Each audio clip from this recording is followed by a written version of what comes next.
very beautiful slideshow. Congrats to everyone who put it together and helped make it happen. We're going to go through a number of things today.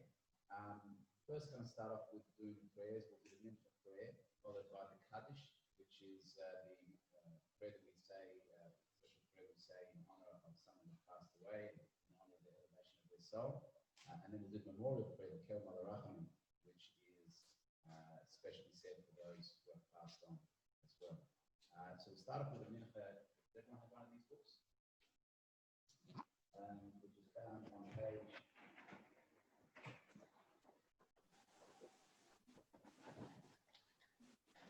232, and it's customary to actually, when you say this prayer, to face the ark. So I'm going to be standing this way, so I'm not turning my back to the congregation out of disrespect, but rather turning my face towards the ark, which behind here is where the Torah scrolls are kept. If you haven't been to a synagogue before, we know there are some people. Judy had a wide range of friends, some of the Jewish faith, some of not the Jewish faith, all different types of people. For those who haven't been to a synagogue before, inside, behind this screen, there's a container which contains the Torah scrolls, which we bring out and we read from the center of the synagogue during the Sabbath and various other important occasions. We're not going to take the Torah out today because we don't usually do it on a Sunday, we do it on a Saturday, but we will be doing the prayer facing the ark. So page 232 in the siddur in the prayer book, and we actually say the prayers in Hebrew. So I'll be reading it in Hebrew, but you can follow along in the English. There's on each side of the page, each page has the Hebrew on one side, the English on the other. So if you can't read Hebrew, which many of us may not be able to, you follow along in the English. Page 232.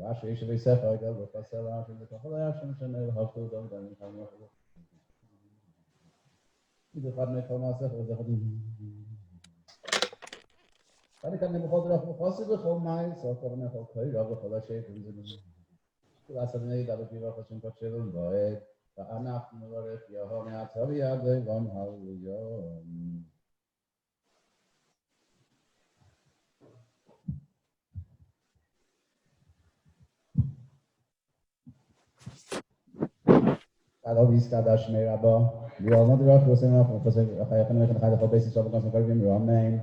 The nice work of his love is very obvious. Now saves love is a sort of good job before the Elam Nicole was a person from a sub and Roman. Usually on the Sabbath we don't use a microphone for the prayers, but because it's Sunday, we're allowed to. Now we're going to read the Amidah, which goes from page 234 through to page, we read it silently to ourselves, through to page 248. I'm going to start off by reading the first.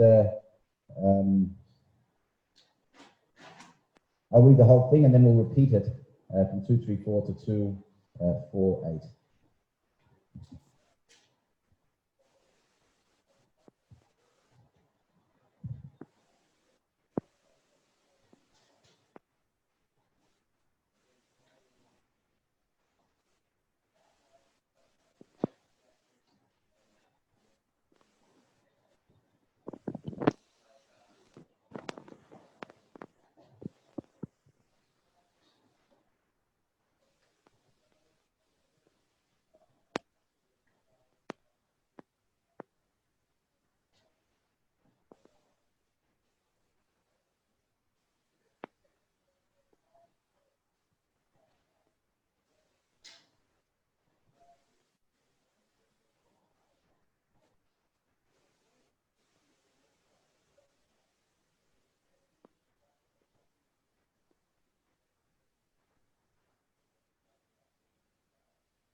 shortly going to repeat the Amidah, which is, we just read it silently to ourselves, and now the Chazan, which is myself, will repeat it from 234 through to page 248.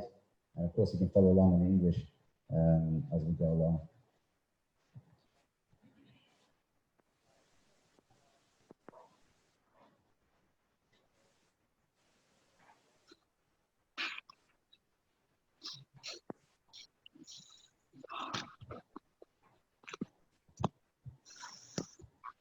Baruch atah Adonai Eloheinu v'havasenu Avraham v'Yitzchak v'Yaakov v'Yaakov v'Givanu Rilin Gamachasam Tivin Kanakavzach Asar Osnei V'Govig Nevin Elman Shmei B'Yahavon L'Chazer Mishmagen Baruch atah Adonai Mokein Avraham V'Givanu V'Nachem V'Satan V'Shia Maturuch V'Nedege Shemachak V'Chaim V'Ches V'Chaim Meisim Rachim Ram Sedach Nevin V'Chaim Matu V'Sim Kamas Shenakar V'Chaim V'Chabal V'Sim V'Demach V'Chaim V'Sur Shov V'Neven Ato V'Chais Meisim Baruch atah Adonai Mechai HaMeisim Nakadesh Shimcha B'Olam Shem Shemshim Yisod B'Shmei Ram Kakos V'Elim V'Chakos L'Zeh V'Yomar Kader Morris V'Goy Zoy V'Masam Baruch V'Meiro Baruch V'Nem Koi Mevdir Kosh V'Kasu V'Leimer Yimlocha Nilmatzim V'V'der Hallelujah V'Der V'Magid L'Lech V'Nesem Sechim Koshas V'Nakish V'Shifach Aleinem Kinal Yom Hashem V'Ker Melchal V'Kosh V'Rochatza Adonai Ha'el HaKadosh Nata Kadosh V'Kosh V'Shem Chosar V'Rochatza Adonai Ha'el HaKadosh Atachel V'Lasem V'Chanim Dev B'Nei V'Haskal V'Rochatza Adonai V'Nadas Asher Nozach V'Kaven Naken Nozach V'Sim Mishum V'Chem V'Rochatza Adonai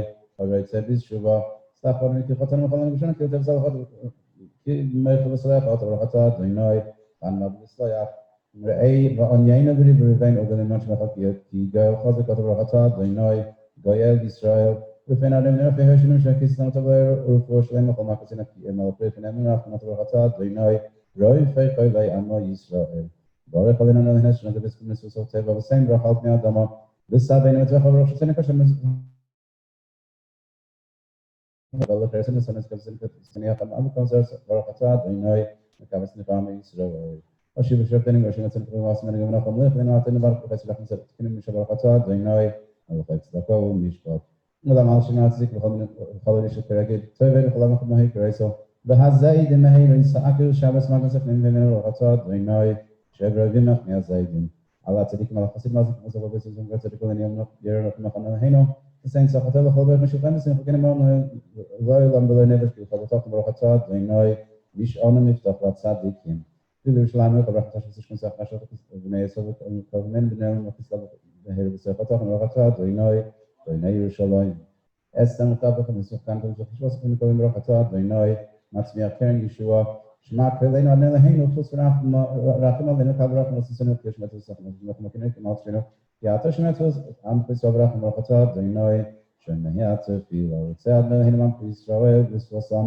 V'Hoshev V'Savim V'Safrish V'Svosam V'Svosam V'Svosam V'Svosam V'Svosam V'Svosam Baruch Atah Adonai Amachazish V'Nasoi L'Tzion Moedim Anachnu Lo P'Shat Adonai Alfeinu Tzedach V'Shem Kazvan Tzedach V'Manam V'Svosam V'Chozeh V'Chozeh V'Chozeh V'Hamarach V'Chozeh V'Chozeh V'Chozeh V'Yisrael Mamshin Chaken Tzedach V'Chol V'Chozeh V'Chozeh V'Chozeh V'Chozeh V'Chozeh V'Chozeh Baruch Atah Adonai Atah Shimcha V'Chol Elohei Shalom Rabbi Shalom Chot Asim Levan Ki Atu Melech Adonai L'Chol HaShalom Teven Echolach Nizol Chizol Sha'o B'Shlom Mech Baruch Atah Adonai Baruch Hashem Yisrael B'Shalom Rabbi Skadash Meira Ba V'Yom Od Ruach Hashem L'Chmal V'Sei V'Chayim V'Chayim V'Chayim V'Chayim Yisrael V'Chayim V'Chayim Amen Yeishnu Achim Ma'is Barach V'Yishtabach V'Yisrael V'Yisrael V'Yisrael V'Yisrael V'Yisrael V'Yisrael V'Yisrael V'Yisrael V'Yisrael V'Yisrael V'Yisrael V'Yisrael V'Yisrael Iskabel Sosam V'Losn Chav Yisrael V'Nishmayim Amen Yeishnu Achim V'Chayim V'Chayim V'Yisrael V'Yimru Amen V'Yisrael Shalom V'Yimru V'Yaseh Shalom Aleinu Al Kol Yisrael V'Yimru Amen. Page 252, the last part of this prayer. Aleinu L'Shabech L'Adonai Al Kol Yisrael V'Yimru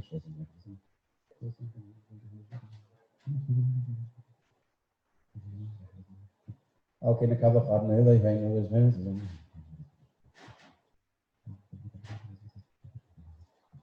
Remember how you never forgot to me, you never forgot to me, yeah, for that, and this is 1 year, so 1 year spell, now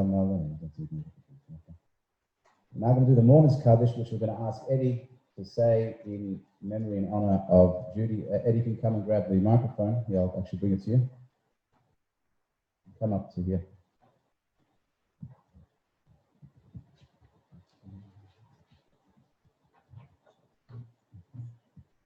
Yisgdal, Yisgdash Nerabah.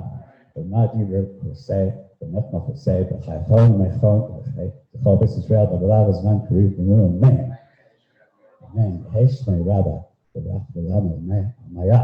Iskarach, Ishtabak, this Par, this Ramam, this Naseh, this Hadar, this Halel, this Halal Shner, Shabra, Fu, the Elohim Kahabarasa, the Shirasa, Tishwasa, Nepasa, the Moran, the Lava, the Heshtama Rabba Mitzvah, the Chayam Alenu, the Alto Israel, the Miru Amen. Shalom. Yes, Shalom Alenu, the Alto Israel, the Miru Amen.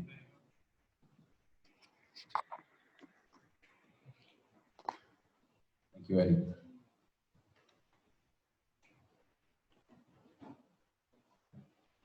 Now the memorial prayer. We're going to say Judy's name in Hebrew was Yehudis. Yehudis is the Hebrew version for Judith. And her father's name, Henry, was actually, the Hebrew name was Abraham. So when we say the memorial prayer in Hebrew, we'll be using her name and her father's name, Yehudis Bas Abraham.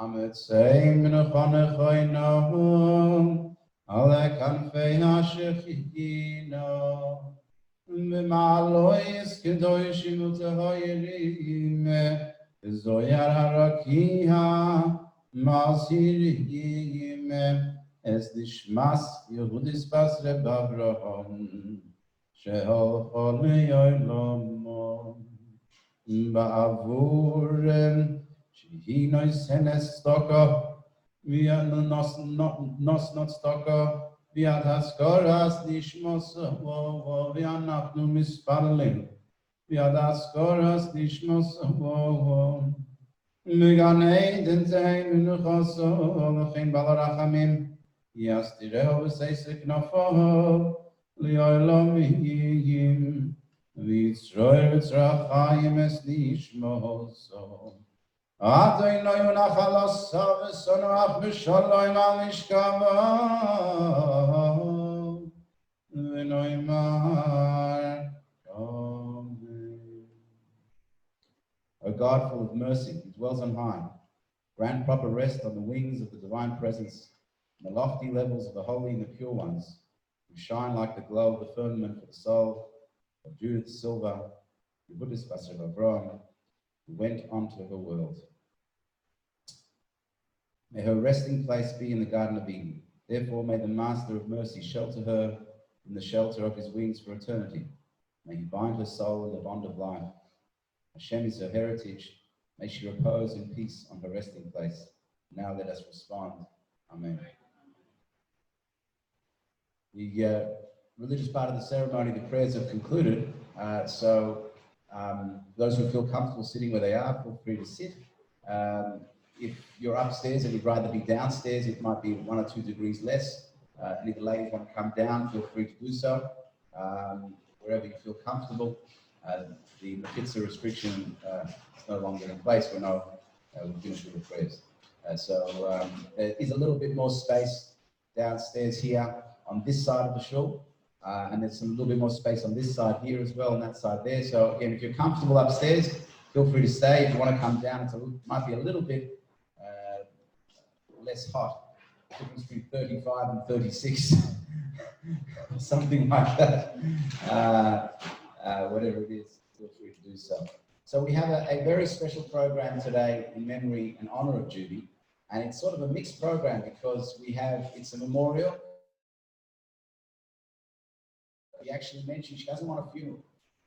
She wants people to celebrate. She doesn't want anyone to cry. And she made that very clear. So this is not a funeral. This is a memorial, a remembrance for her life and a celebration of her life. And I think that's important. I think she would very much like that.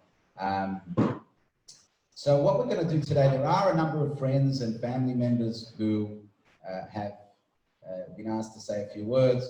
But then, of course, once the formal proceedings have concluded, as far as whoever's prepared remarks, if anyone wants to come forward and share something, share some thoughts, share some ideas, memories, please feel free to do so.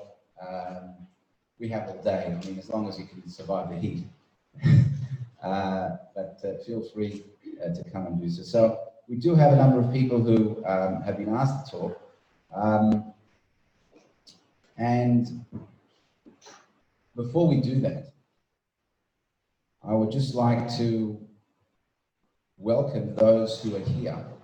Of course, I'm not going to mention everyone by name because there's a lot of people here, and that's again a tribute to Judy and who she was and what she stood for, which is just a really beautiful person. However, I have been asked to mention those people who are watching on Zoom, because we have friends and family from overseas who are watching on Zoom. And so we're going to welcome them as well as the people who are here. I've got the list here in front of me. I'm just going to bring it up. From the United States, we have Julian and Judy Krieger, who are Judy's cousins. Chet Biscardi, who's a good friend. They're actually, a couple of those people are going to be sharing a few words with us today as well. And Scott's got the technical side of things going, so they'll be able to be on the speaker and so forth. We'll be able to see them and hear them, which is pretty good. Stephen Sadowski, a cousin, Judy's cousin, Stephen's sister, Linda McCallum, Stephen's daughter, Tess Douglas, and son, Elon Sadowski, Susan Cohen, a cousin, Judy Schwartz and her brother, Jeff Sherman, and his wife, Bonnie, David Halperin, Peter Rowland, all from the United States. So a lot of friends and family from America participating today. From Germany, we've got our dear friend Emmanuel, Julian Sebastio, who's watching from Germany. From Italy, Judith De Mayo, and from the Blue Mountains, Les, who hasn't been so well lately, Les Margaris, but we wish him well, and it's great to have him watching on Zoom. Now, just a little bit about Judy. She was born in New York on the 30th of November, 1950. It's pretty much spot on 70 years ago.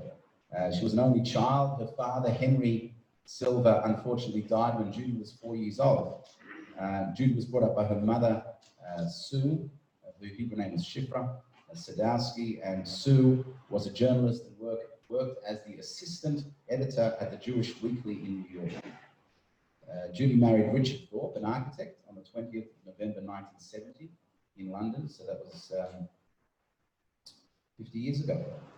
And in the 70s, Judy and Richard moved back to America, where Judy attended the Maryland Institute College of Art to complete her master's degree in 1976. After this, Judy was awarded the Rome Prize, a prestigious scholarship to study art in Rome for 2 years. And of course, she did a lot with it. She became quite an accomplished artist, beautiful paintings that she made. And she's actually, there's a number that still remain as part of the estate. If anybody wants to purchase them from the estate, I'll speak to Diana. Beautiful paintings that Judy was a real accomplished artist.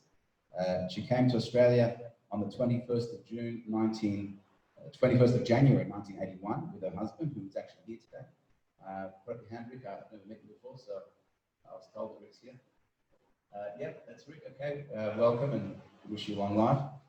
So she came with Rick to Australia on the 21st of January 1981. With Rick, whose architecture firm had won the commission to build Parliament House in Canberra. Eventually, they did get divorced, and Judy came to live in Newtown in 1988. And of course, subsequent to that, in recent years, during the past decade, she got heavily involved with the Shul, the Newtown Synagogue, which that's where I got to know her. And Judy was just a pillar of this community. I mean, there was one person who you would guarantee was in Shul every single Friday night, and that was Judy. She would come every single Friday night, but she wouldn't just show up. She'd actually come early to help. And that really was sort of a mark to who she was. She'd come every Friday afternoon to set up and to give her time to not just participate, but to assist. Whenever there was any call for volunteers, Judy was the first one to put her hand up. And she would be sorely missed as part of this community. We'll forever remember her. Anytime you come to the synagogue, you'll remember Judy, because if you turn around, if you're in the synagogue, just turn around and look at that clock. You see how the clock matches beautifully the wood with the background? That's Judy's clock. We had a really cheap quartz Seiko white one, you know, one of those ones you buy for 20 bucks at Kmart, and that was just sitting up there for years. And last year we had the 100th anniversary of the synagogue, and Judy came along and said, well, the clock doesn't, it's not right. I've got one that matches perfectly. And she came and brought that from her house. So, you know, there's a piece of Judy there on the wall, and it'll continue to be there. Every time I look at the time, I'll remember Judy. So Judy was really that type of person who had that attention to detail and really was committed to the community, to her friends, to her family, and to all those that she loved. And of course, on a personal note, I used to study with her every Saturday morning, Kabbalah. 9 a.m. every Saturday, she'd come to the synagogue and we'd study together. And of course, whoever else wanted to join was welcome to join, but it was Judy's class. It was Judy's class, and then whoever else came would join. And we've stopped doing that class because of the COVID and all the restrictions and so on. But I'm tending to think that we're going to restart it this Saturday and continue to start now that the restrictions are not as strong as before. As long as we can comply with the requirements, I think we're going to restart at 9 a.m. on Saturday morning here in the hall, back doing Kabbalah in honour of Judy and sharing. And anybody who wants to join, again, is welcome to join. Judy will be there in spirit, and hopefully other members of the community will be there in body. So that's a few of my personal reflections. Judy was a really special person. We're going to hear more about it from my wife as well, Rebbe Elka, who was actually in Melbourne visiting our previous Rebbe, Tamar Rosenthal, who's unwell. We wish her a speedy recovery. Tamar Shifra Basli Fega. So Rebbe Elka went to Melbourne for the weekend to be there with her, but she couldn't miss this. She was very close to Judy, particularly in the last few months, visiting her very often. And Rebbe Elka is actually going to speak to us on Zoom. And let me just make sure if I've got the order correct. I think Elka's next, yes, in the run sheet. There we go, down. I'm sticking on point. So we welcome Rebbe Elka to share with us some reflections and some thoughts.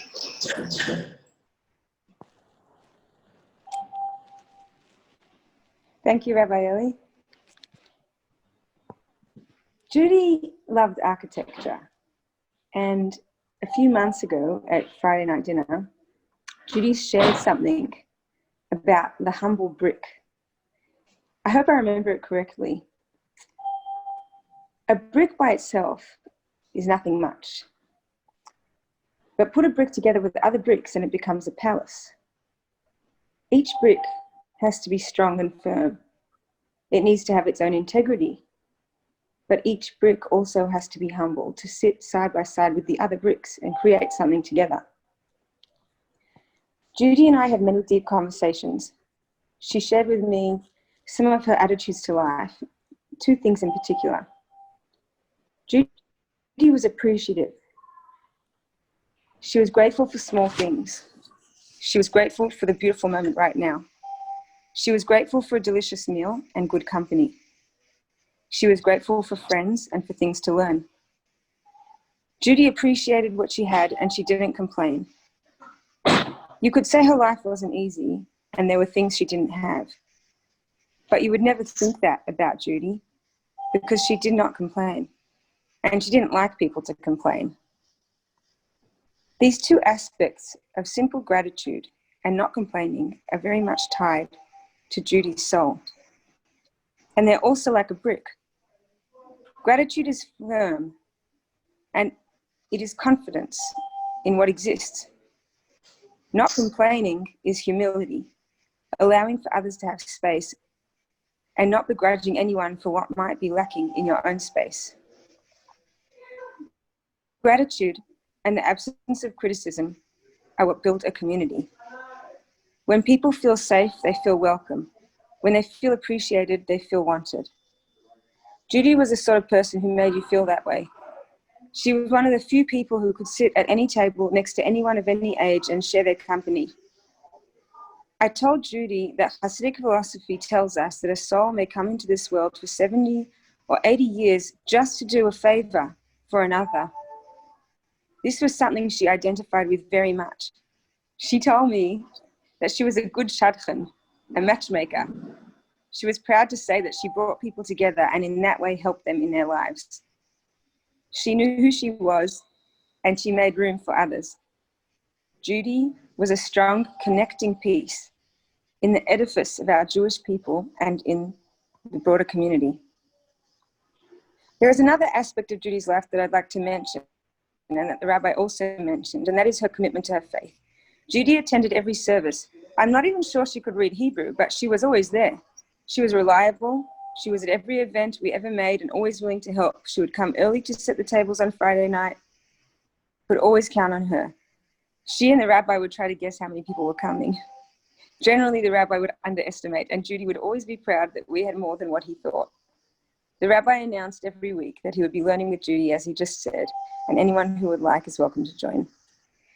Judy loved being Jewish and participated in every opportunity available to her through the Newtown Jewish community to express it. Torah learning, observance of God's commandments, and good deeds last forever. They permanently elevate the nature of the universe to a higher place than it was before. They bring light and healing to the world. In Judaism, when a person passes away, there is an opportunity for the living to take to heart, even though a soul is eternal and exists forever. When we take lessons from a person's life, that perpetuates their legacy. Not a moment will go by that we won't remember Judy because as the rabbi said, Judy donated the clock, a most timely present. And maybe it's a message to us that every moment is precious and every moment we can do something. The greatest gift God has given us is the time that we have. It's up to each one of us what we do with it.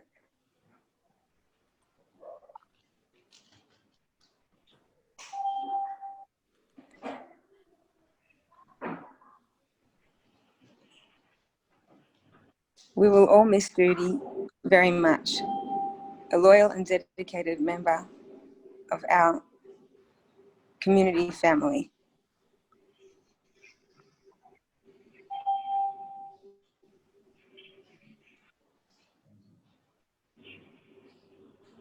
It's an Elka. All done? Yeah. You'd like it. Thank you very much. Thank you, Elka, for those reflections. And the beeping in the background, I think, is the hospital. I'm sitting in the hospital. But we wish, again, as we said, we wish Tamar well, brothers and Tamar, and we should have good news. We should see miracles. That's what Tamar needs. Tamar, Shifra Bas, Liba Fega. Bas Liba Fega. And so he remained pray for both to have a speedy recovery. And Judy said that she will get better. Our next speaker is Diana Lazarus, the Honorary Secretary of Newtown Synagogue and a very good friend of Judy's, someone who was instrumental in organising today's event and so many things associated with Judy assisting her, a real friend, and we're going to call upon Diana to share with us a few reflections. Hi. What I've done is I've written a letter to Judy, which I want to read to you. Dear Judy, I've only known you for a handful of years, but as soon as we met at a function at Newtown Synagogue, we bonded immediately. We've had some great times together these past few years. A standout occasion for both of us was the concert for several piano accordions held at the Italian Cultural Institute. We were both transported music. You also often spoke to me about your travels, and I was so looking forward to joining you in some of your adventures. You often thank me for encouraging you to become a member of Newtown Synagogue community. You often said to me that becoming part of this community made all the difference to your life. As everyone said, without fail, you turned up every Friday afternoon to set up the table for our wonderful Friday night dinners, sometimes up to 90 people. Even after COVID hit at the beginning of this year, you still walked from your house to the synagogue to distribute challahs, that's their Friday night special bread, to people who came to collect them. And even at that time, probably Judy was not well, although she really didn't say too much. I was touched, Judy, that in November 2019, this time last year, you came to me to ask me to help you to draw up your estate planning documents. At that time, I had no indication that they have to be activated so soon. Also, about the same time, you told me you wanted to celebrate your 70th birthday on this day, the 30th of November 2020, by holding a party in our synagogue hall, and you were very keen to hold a recital with your piano teacher, Daniel Alonso. And before we leave today, we're going to honour that wish because Daniel's going to play to you some pieces that he was teaching Judy. The process of working on your estate plan has helped me to have a greater understanding of what mattered to you in your life. I've always known that your artistic life was vital to your soul, and your 2 years studying and painting at the American Academy in Rome on an art scholarship were very precious years for you.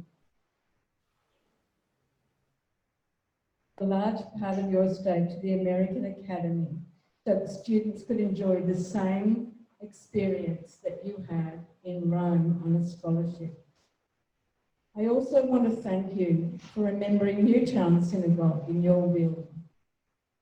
Your physical presence will be missed, but your spirit will remain in our hearts. We send you our love, Judy, all of us. Thank you.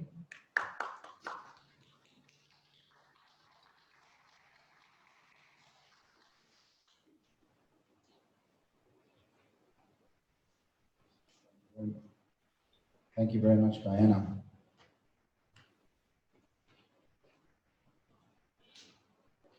So, as I said, there's a number of people who are going to be sharing thoughts and memories today. And the next person who we are going to hear from is Amanda Ferguson, a very, very good friend of Judy. Met Judy 43 years ago through her family, and then reconnected 28 years ago when we became friends. So Amanda knew Judy very, very well, and I'm sure we're going to hear a lot about what Judy meant to her and some of those reflections for Amanda. Welcome, Amanda.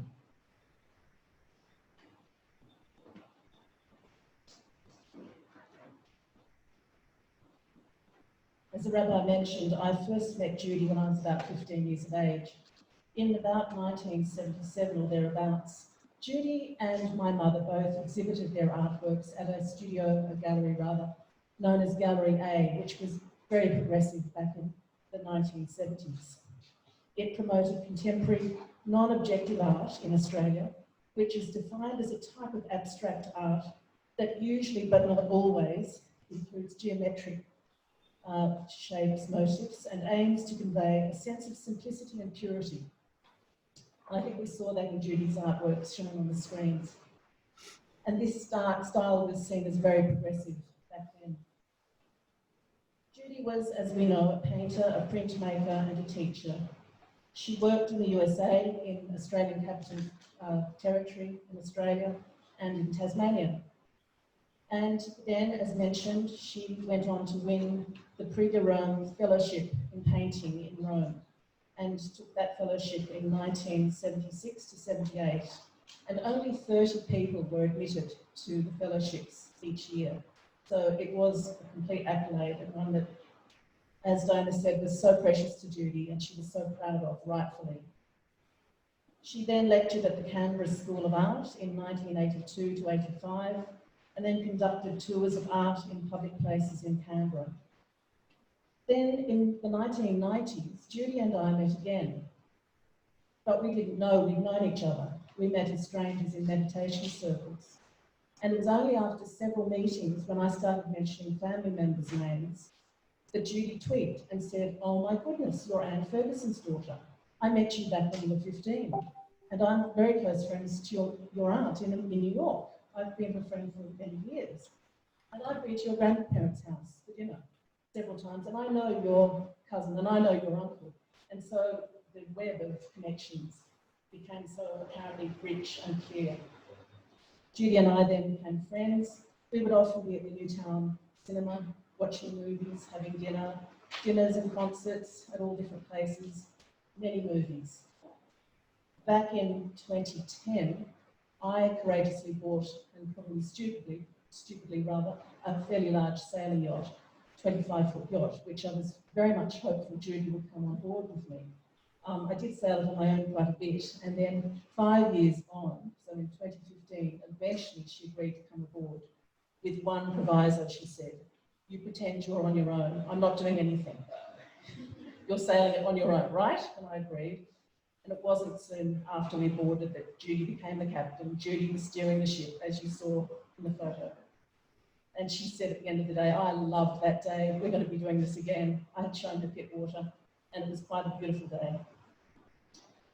And even with being on morphine in the last few weeks, Judy was Judy. Judy was humorous to the end, with zest. She was brave, as Diana says, as Elka says, she never complained. She was so grateful to Elka and to all of us who visited so often, particularly Elka. She was just so grateful, and I told her we had developed a WhatsApp connection, so we all were coordinating our visits to the hospital, there being only one allowed a day, and that it was Team Judy. She was really thrilled. She said many times, "I feel so loved, so well supported." It made a huge difference to her last few weeks and days. And again, right to the end, she was also stoic and very unemotional, unsentimental. I never knew Judy to be sentimental until suddenly I received a red heart by text. And I believe Marika received one too. We compared notes. We only ever received one each, but there was a red heart. There was "I love yous" many times. And then in my last discussion with Judy last Sunday, just before 4 o'clock, she was very weak. She was utterly exhausted, said she was just resting, but in good spirits. And again, "I love you." And as I said it, I felt strongly it was for the last time. So I said it with great love and great joy.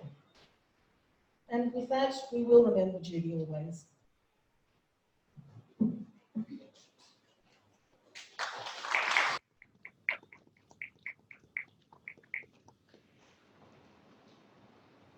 I'm not sure about the protocol of these solemn occasions whether you clap or not, but as the rabbi, I make my own call. And I think if someone puts in such beautiful words, that deserves it. I think that anyone else who speaks, if you like what they say, clap along, because Judy, that's what Judy would like. When people got up on a Friday night to talk and Judy liked what they said, she'd clap. She was very, she was a really grateful person, as Amanda mentioned, someone who just appreciated what she had, as Elka mentioned as well, appreciated her blessings. We're going to talk a bit more about that as we continue on through the program today. Our next speaker, very, very good friend of Judy's, Marika, has known Judy for Australia, which is very interesting how that happened. So we look forward to hearing a bit about that from Marika and some words of reflection. Marika.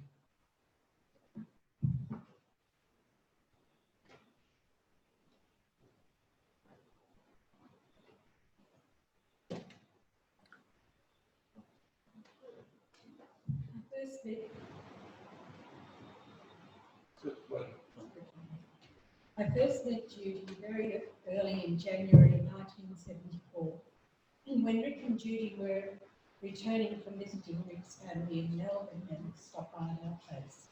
It happened to be closer. It happened to be the day of my hens night, so Judy joined in the fun. She thought it was rather a hilarious occasion. Judy and Rick returned to America for a while before coming to live in Canberra, as we've heard. In Canberra, Rick was busy with the Parliament House building and Judy was busy with the Canberra Art Scene. And we were busy raising a family. As Canberra is not too far from Tumut, we managed to catch up a bit and enjoyed being invited to an art exhibition of Judy's works in Canberra, and then spending a week with them at their beach house at Lilliput. On one occasion, we invited them for a walk and a picnic to the Adelong Falls gold digging area. It was clear Judy was quite out of her comfort zone, walking on steepish terrain and uneven ground and a far cry from the civilised pavements of New York. However, with Rick's encouragement and assistance, Judy managed the walk and happily remembered the day. Time passed and Judy moved to Sydney, establishing her life in Newtown, and eventually was acquiring a house in Umina, and invited me to view the house. When I arrived, she wouldn't come out of the door because there was a dead bird on the front lawn, and suggested I stay in the car until she called the gentleman across the road to come with the shovel and remove it. I said, look, I'll move the bird. I picked the poor desiccated bundle of feathers up by a foot and popped it in the bin, and turned around to see Judy looking truly horrified. She said, you picked up a dead bird, and very quickly ushered me into the bathroom to wash away the nastiness. Maybe she recovered from that episode, but I'm still confused as to what the problem was. Being a country person and living on the land, you confront that kind of thing a lot. Judy was interested in people of all walks of life, and she maintained a curiosity and an intellectual interest in many things. She attended talks and lectures, as well as concerts and art events, both in Australia and overseas. She took my architect daughter under her wing and invited her to some talks. Very impressive for me was the fact that how well Judy kept up with technology, especially with Giuseppe's help. I was privileged to have Judy as a friend, and she was an inspiration for many things, and I will miss her.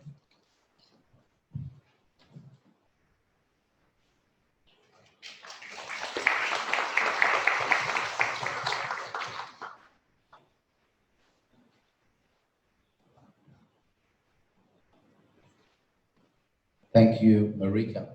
And Marika mentioned Giuseppe, so we're going to call up Giuseppe to speak next.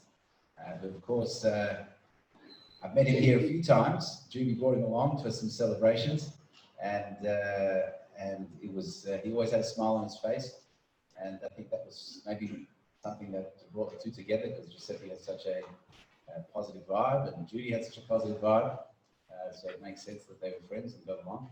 And Giuseppe's going to share some thoughts about Judy and reflections. I've popped outside and got myself a bottle of water because it is very hot. So if anybody is feeling a bit hot, in the foyer we do have bottles of water. Feel free to grab a bottle of water and refresh yourself as we go along. Giuseppe, please come forward to share with us your thoughts.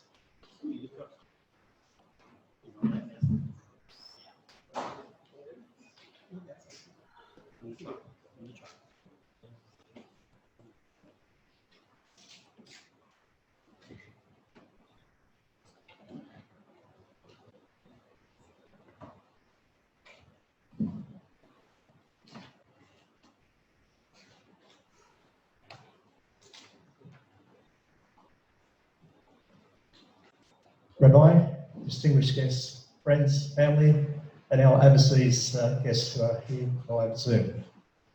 I had the great pleasure of meeting Judy about 25 years ago through one of our mutual friends. At the time, Judy required some assistance with her computer system and heard about my personalised IT computer sales and support services and decided to hire my IT services.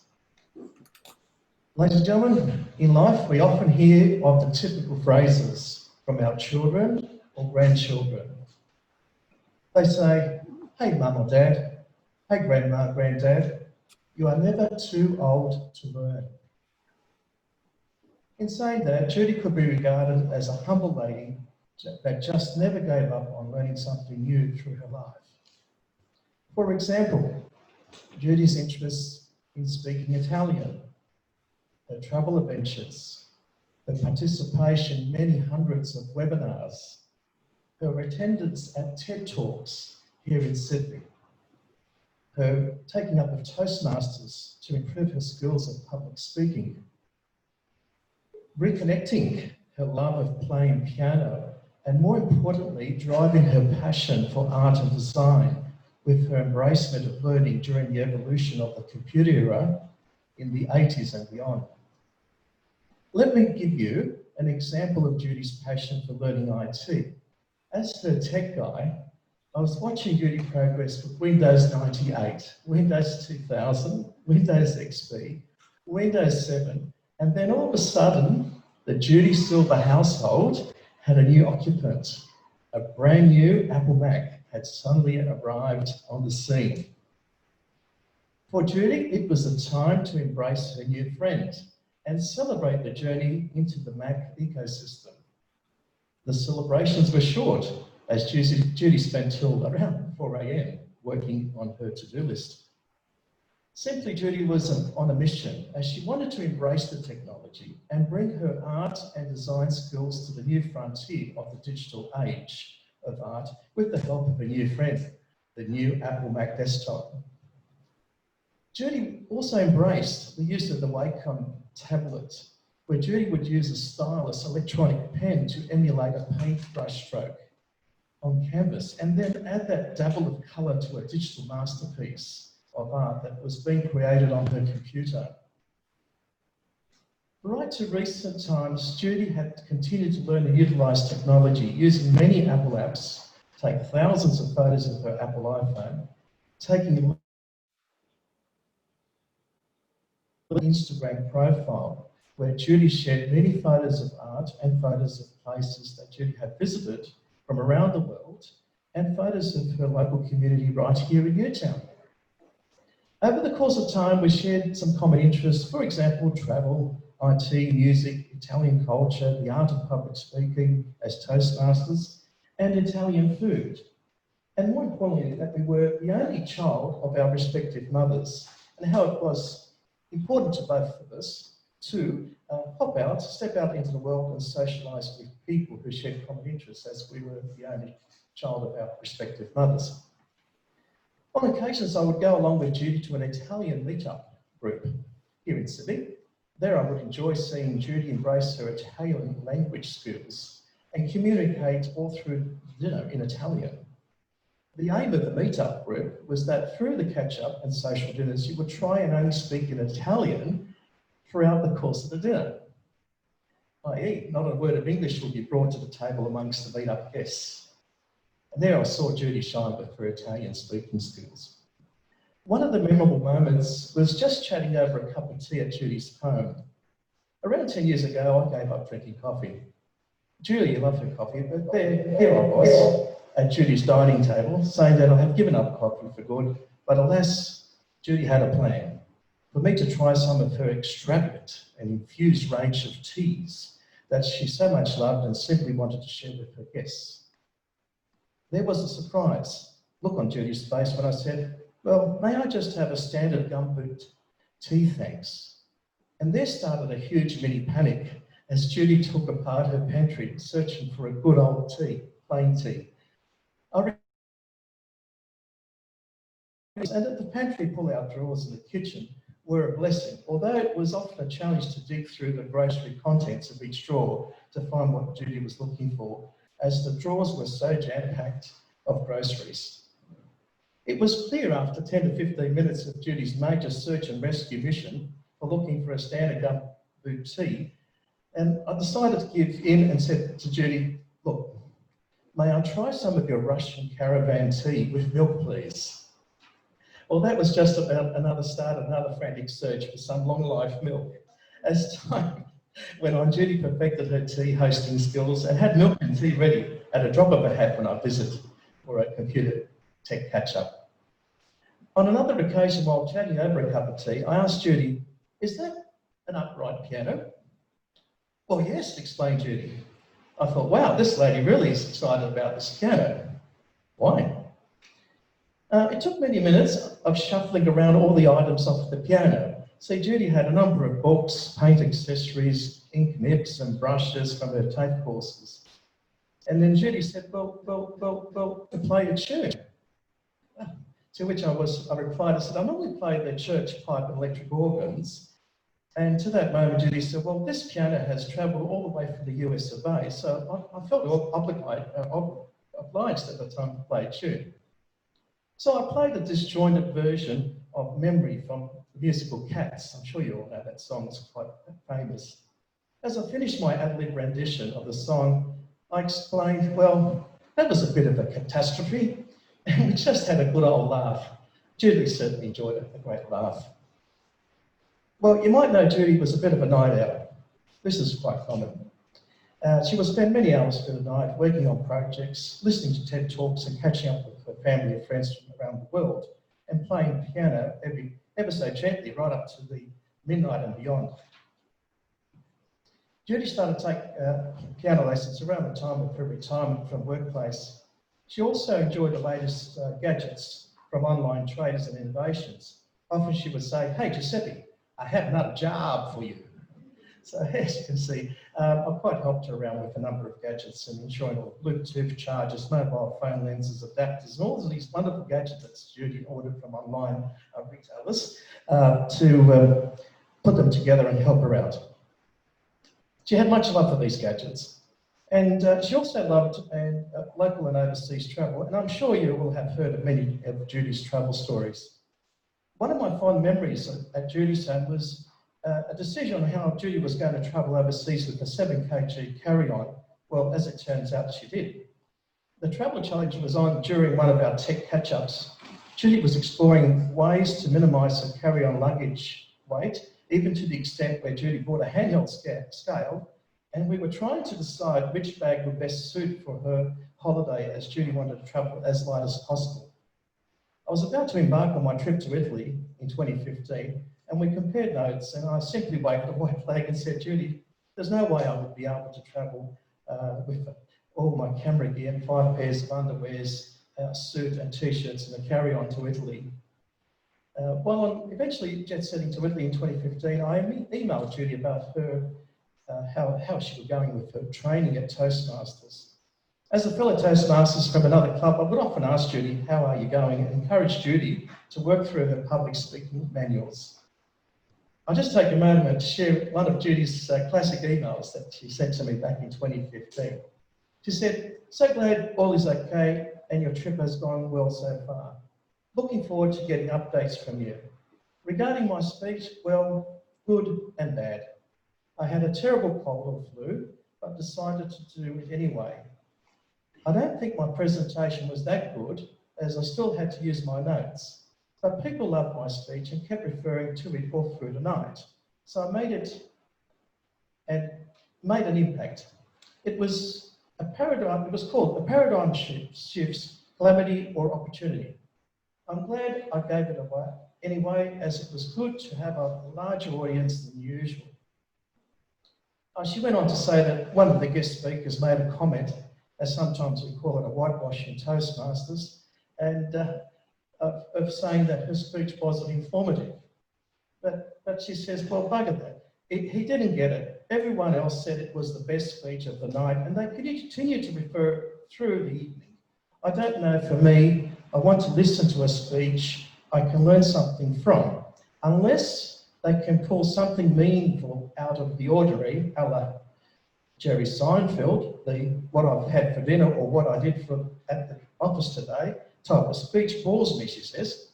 Anyway, I use it as a forum for ideas, not just performance. So that's where I'm coming from. So to me, that was such a very nice, humble way of experiencing her great moment in delivering a speech at a Toastmasters Club. And she went on to say, and looking forward to the expo info, I don't know I'll make it to Dubai in 2020, but I think I'll be slowing down when I hit 70. And she wrote, Ci vediamo Giuditta. Giuditta was the way of pronouncing Judith or Judy in Italian. Anyhow, ladies and gentlemen, to sum up, around July this year, Judy mentioned that she was going to have an overnight stay at hospital and to call her the following day. I later received a message from Judy that things are really bad. Despite offering a lot of encouragement and a number of catch-ups at hospital and by email, SMS, phone calls, I could see that the reality of Judy's medical condition was not good. In some of the last things with Judy, she gave me a shopping list on one of my final visits to see her in hospital. She asked me to bring a number of items from her home. She wanted her mother's blanket, headphones, a phone charger, and some hair styling mousse. Judy was planning a celebration today, and Judy was organising that she would arrange a piano recital at her birthday within the hall just next door. So she asked me if I could help her celebrate her 70th birthday, and would I mind bringing an amp and a speaker or so that Judy could play a number of piano tunes to help her celebrate her birthday with her friends.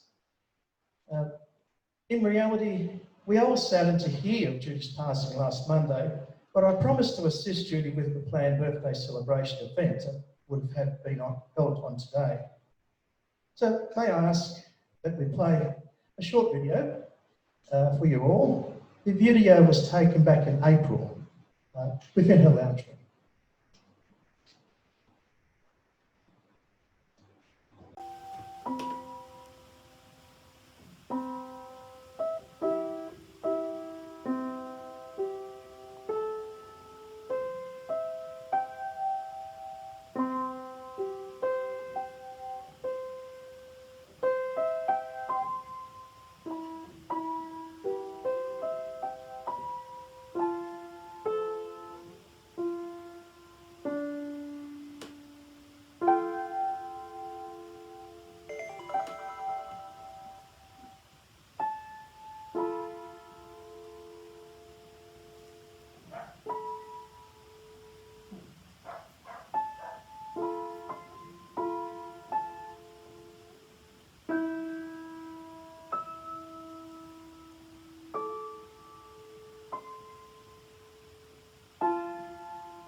A year, 2 years? 2 years. So Daniel has been teaching Judy how to play piano, and Judy was working on it for 2 years so that she could do a recital for her birthday. And even she was taking on new things, and this was something she really wanted to do, and Daniel was committed to teaching her. And a week and a half ago, I had a chat with Judy, and I said, Judy, okay, we were talking in the hospital about moving Judy to palliative care at the Walker Hospital, the Jewish hospital, and she was very comfortable about that, and talking about the logistics around it and so forth. And then I said, you know what, on next Sunday when it's your birthday, we won't be able to do it in the hall, but let's do it at Walker, and we'll bring you the keyboard, and you'll come and you might not be feeling that great, but you'll be able to maybe play. And she was like, not happening, I'm just not doing it. And so someone had the last laugh because she did it today. So I'm sure she's looking down and smiling that the recital happened on video, but it did happen. And we're all very proud of you, Judy, for the effort you put in to do that, to learn piano. And of course, in Judy's honour, very soon, later on in the program, Daniel's actually going to play one of the pieces that he was teaching Judy. And that Daniel played that in Judy's honour, which is beautiful. We actually brought her, that was hers, her digital keyboard, and her sheet music as well. So Daniel will be channeling her today, playing that. Now, Judy inspired all those she came into contact with. Rabbi Chaim Ingram, OAM, as a member of the Order of Australia, one of the distinguished rabbis in Sydney. From time to time, whenever I go away, I ask him to step in here at Newtown Synagogue. And so he's come on a number of occasions for Shabbos to run the service here and to spend Shabbos with the community.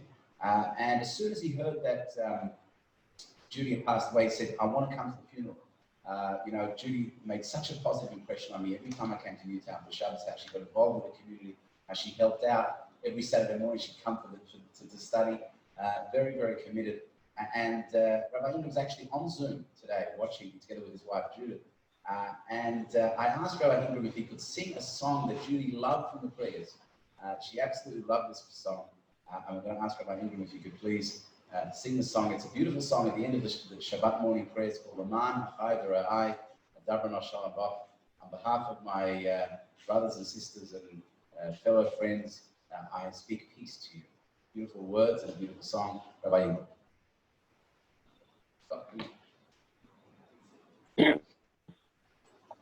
Lemman achai v'reyoi, Lemman achai v'reyoi, Adabrona,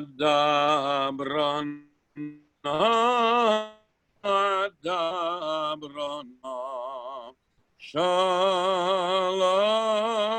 ba. Lemman achai v'reyoi,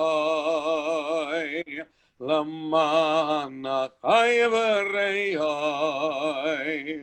Adabrono, Adabrono, Shalom ba. Lemman beis Hashem Elokeinu Avag Shato Elok.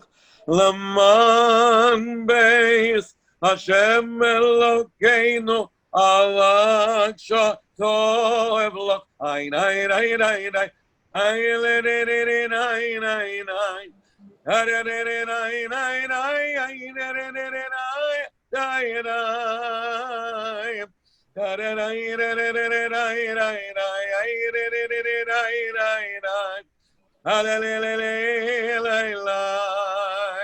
Because of my brothers and friends, because of my sisters and friends, peace let me ask, peace let me sing, peace to you.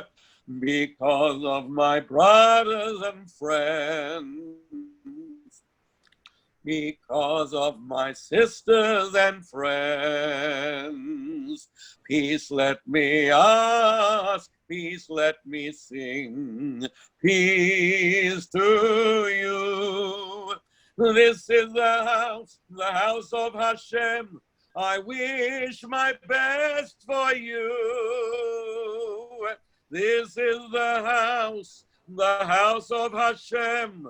I wish my best for you. Ein, ein, ein, ein, ein, ein, ein, ein, ein, ein, ein.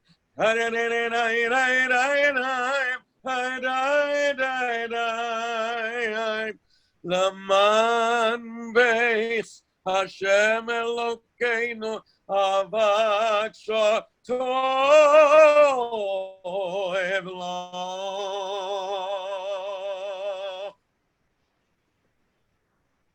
Thank you, Rabbi Ingram.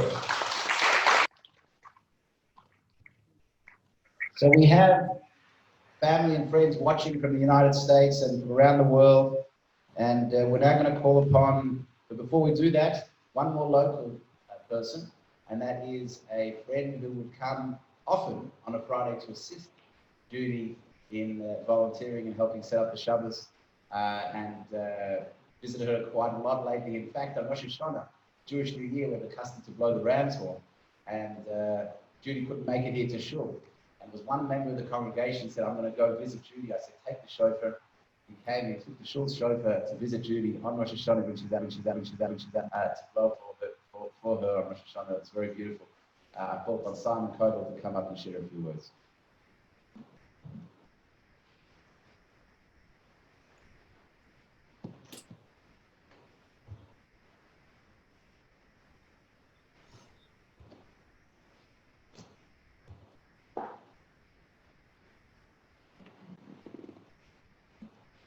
Thank you, Rabbi. Yes, I want to thank Rabbi actually for mention about Rosh Hashanah, because he just outside he gave me about 2 or 3 minutes, a quick lesson on blowing the shofar, which didn't go down too well when I got there to the hospital, but I did my best, and Judy was very appreciative, and just seeing the smile on her face was worth its weight in gold. So I think that was very special. I was going to say a few words, but Giuseppe's pretty much covered everything that I had to say. But as a former Toastmaster myself, I'll do a bit of ad-libbing instead. So I'll just say a few words about Judy the person, our friendship, and her legacy. And it was funny that Giuseppe mentioned about the suitcase incident. I remember one Friday, Shabbat, Judy mentioned to me, she looked a bit stressed, and I said, "What's wrong?" And she said, "Oh, I'm trying to work out how to pack everything in this carry-on bag for the trip." And I said to her, "Well, don't worry, just throw most of it in your main luggage." She said, "There is no main luggage, but that is it." I said, I don't know how you managed to do that for several week holiday, but to her credit, she did. And that was really the symbol of Judy, very humble person, but very rich in her attitude to life, in her behaviours, and the way she went about things. I know that trip to late last year to Israel, Jordan, and US meant a lot to her. She invited me, I'm sure you will, to go along and stand up good. But I know that it really meant a lot for her. Got a lot of messages from her. Really pleased that she was able to carry out. And I think it's a humble person, full of life,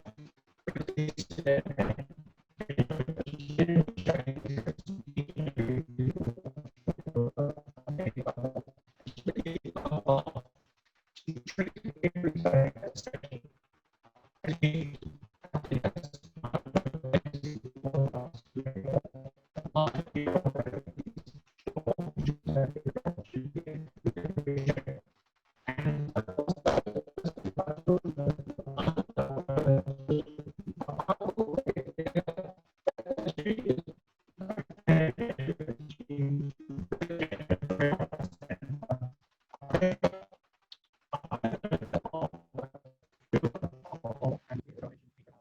Some of the setting up the Shabbat dinners, and afterwards, because King Street can be quite colourful on a Friday night, and I suggested that we all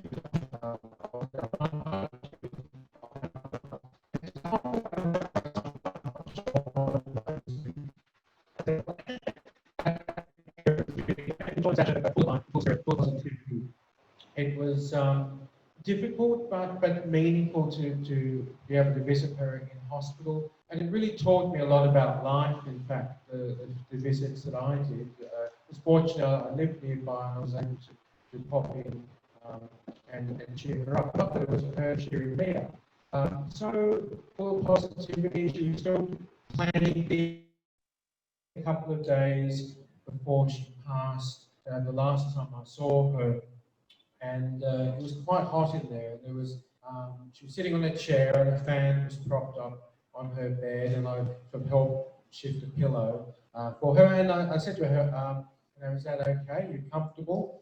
And Judy always had a great sense of humour, and she said, "Oh, that's comfortable-ish," and she said it with a great smile. And that's one of the things that I'll always remember, whatever the situation. And Judy always was the ultimate optimist, very positive, and still showing that great Jewish sense of humour, even in her last moments.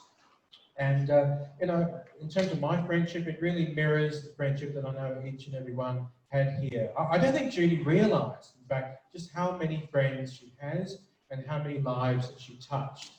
And I think that's a very special part of her quality, that very humble, full of life, and full of spirit. And I think some of the learnings for us is to be positive, is to treat people well, and really, when you're with somebody, to be in that moment with that person. And Judy was very, very genuine in doing that. And now that she has left us here, but her memory, I know, will live on in this community, where it meant the world to her, this community, and all of the creative things she did in her life that really inspired her and inspired many others. So God bless Judy, and you will be remembered.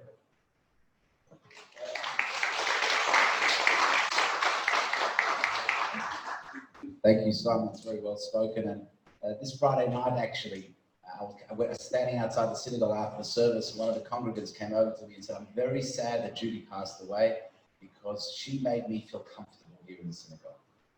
And this was just a member of the congregation just said that just the fact that she was here, she'd come over, she'd say hello, she'd give a smile, she'd make the average person feel comfortable and welcome.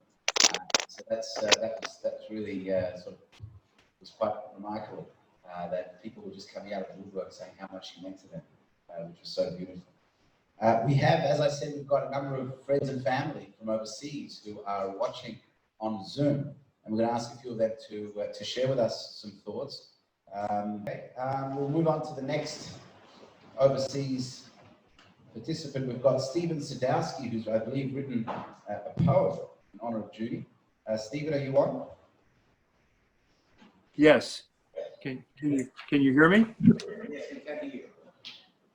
Okay. Well,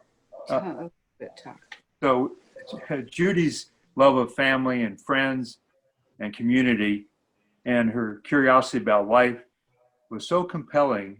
It just inspired me to write a poem about her. And the title is The Alchemy of Silver. Her melody persists with notes from a space between the lines, unbounded by time, frequency, or present confines. A gentle reprise with a cousinly ease, an open-ended invitation to cherish our shared history and our immutable connection. She was the one that reached out beyond ocean and continent, collapsing the distance by her grace and intent. Oh, how she separated the silt and the fine clay from the coarser gravel that can have its sway. Her voice was our portal to her passionate explorations of the arts and architecture and their implicit relations. She found the divine in the essence of design, observant of the indivisible parts that reside. She became the artist with the ultimate collage, with us as the elements in her lifelong homage. Have an unmuted? Okay. We'll move on to Chet Biscardi. Chet is a dear friend of Judy's, going back since 1976. Known her for a very long time, and Chet is also a composer.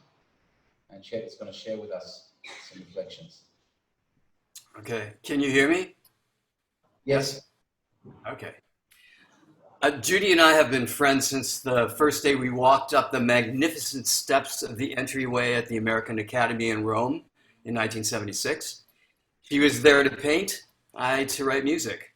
So I was thrilled when she had recently told me that she was not only getting new inklings about her own creative work, about new paintings swirling around in her head, but that she had also started to study piano again, playing her childhood spinet that she had shipped to Australia from New Jersey. She was intoxicated by one of the preludes from the opera Adriana Lecouvreur, and after we looked at all four acts, agreed that it was the prelude to Act 4 that she found, quote, really beautiful. I found a piano transcription and sent it to her when she was visiting her cousin Julian in Florida, and she wrote back. And it doesn't look difficult to play, so I'll take it on board when I get back. And I put in the chat box a link to one of the recordings of James Levine and of just that prelude. It's 4 minutes long. It's very beautiful, and it's very poignant and very sad. And I think something that, I don't know, there was something in it, and knowing that Judy then passed away, not that long afterwards is kind of an important thing. It was soon after our next email exchange in the spring that our mutual friend Tom Sokolowski died suddenly during the opening days of COVID. And then Judy received her own difficult medical diagnosis. She was devoted as much to her friends from the past as she was to her new-made friends since moving to Australia. She certainly kept up with her buddies from the academy, Fred, Joe, Jack, David, Judy DeMaio, and of course Tom and me, to name a few, keeping alive and fresh the memories of a time when we were all working and living together in Rome. It was a special and at best magical and transformative time for all of us. And Judy really did feel that her 2 years in Italy and the experiences she had and the friends she made there helped define her life and work. And more importantly, she continued to be actively and keenly interested in keeping in touch with all of us, concerned about our well-being, and wanting to know about our creative lives. Judy had a great capacity to really see and meet people where they are in their lives, without judgment and with an enormous abundance of love. She loved her family and extended family of friends and was always looking to connect long-standing as well as newly revealed family members with each other and with her other friends, as she recently did for me with her cousin Julie in Miami. When our friend Tom passed away at the beginning of the pandemic, she immediately reached out to all of our mutual friends to look for connections and support in order to honor Tom's memory. And she helped establish a fund in his honor. As you all know, Judy had a genuine and strong calling as a psychic. And I know that since 1990, she affected the lives of many people around the world through readings and meditation. In 2004, she began 5 years of intensive studies in interior design and interior architecture. And she loved to travel to new places, finding herself wandering about China, Eastern Europe, Malta, and Italy, of course. During our last email exchanges in mid-August, she was very optimistic and upbeat about her healing process. And given these awful times, she was, quote, glad to be living in a saner country. She also decided that, as far as distraction, I have cut myself off from all media. My dreams are more interesting and more positive. No TV, movies, anything. I'm not bored. And as far as her work, well, I dream about painting, so that's a start. I'm sure if I do start painting again, it will be very different. I agree there will be no sane people left at the end of this, but maybe there never were to begin with. I'm sure the world will be a different place. I never thought this would happen to me, so I just take each day as it comes. Strangely, I am not depressed. I would love an escape. If I could pull a plug or flip a switch, but that is a desire for escape. It would be nice if I had one. As much as she loved living in Australia, I know that she deeply felt that the United States was her home, and I was heartened to hear that Diana Lazarus has arranged for her to return home to New Jersey for her final resting place. Judy last visited the States a year ago, almost to the day, coming first to New York City for Thanksgiving, and I know that she was thrilled to be on the balcony of a friend's apartment viewing the Macy's Thanksgiving Day Parade. She was close enough to almost touch one of the balloons. A photo in the New York Times the next day documents that moment, and it went past very quickly in that slideshow you saw at the beginning. I would like to end with 3 memories of times with Judy that are not only delightful, but really speak to Judy's whimsical and loving sides. First, there was the glorious trip in 1976 with Rick, traveling in a van down to a hotel in Ravello on the Amalfi Coast to gaze at the myriad layers of blue in the sea below. At Judy's encouragement, we smoked cigarettes, my first and last time, as we left post-breakfast our temporary paradise, like 19th century romantics traveling around Italy for the first time. We stopped numerous times while going down a steep hill in order to accommodate my turning green and giving into motion sickness. Later that year, Judy and I switched clothing for the annual Academy Mardi Gras festivities with the Roman community.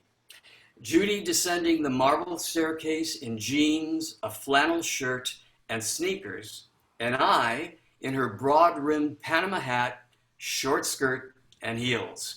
We were an enviable pair. And in 1985, Judy and Rick flew all the way from Canberra to Madison, Wisconsin to attend the premiere of my opera Tightrope. What a surprise, and what amazingly loving and overwhelming generous support for a friend halfway around the globe. Judy loved to reminisce, and I'm sure that she would now be smiling and nodding her curly head of hair along with all of our shared memories. And yes, Judy, the world will be a very different place without you.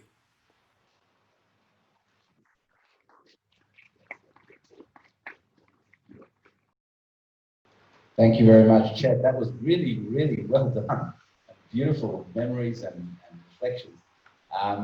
It's a pity that the camera can't pan a little bit, so to show the people overseas who's watching. Is there a way of like turning it around, Scott, maybe, so that the people watch Chet will know who you're talking to? We're testing you, I'm pushing you, Scott. So we're just going to pan the camera a little bit for the benefit of all the people overseas to see all the people downstairs and upstairs who are here today. Probably about, I would say, about 100 in total in honor of Judy. It's remarkable on a sweltering, sunny, hot Australian 35 degrees Celsius Sunday afternoon, where you could be at the beach, but you come to shore to honor Judy. That's beautiful. Our next, we're soon going to wrap up, but as I said at the beginning, if you're not part of the program, but you've thought of something you'd like to share, feel free when I give the cue to come forward. If you want to say a few words and you feel inspired to share something, feel free to do so. I know there's other people who didn't want to talk, but you may have changed your mind, or you may not have gotten asked, but you've got something special you want to say. Feel free to come forward and share some thoughts shortly, and I'll give the cue when that happens. And you may want to think about that during the next piece, which is a beautiful, beautiful tribute to Judy. Daniel Alonso is Judy's piano teacher, who was teaching Judy for a couple of years. As Chet mentioned, Judy could play when she was a kid. She was a child, and then she sort of lost it. And then she picked it up again and got Daniel to teach her, and was preparing that recital for her 70th birthday celebrations today. And in Judy's honor, Daniel will play. Would you first say a few words? Daniel's first going to say a few words, talk about that experience, and then we've even got Scott to put the camera on the piano, so you could be on screen when you're playing. But Daniel, come up, say a few words, and then maybe talk a little bit about the piece that you're going to play. Good afternoon, everyone.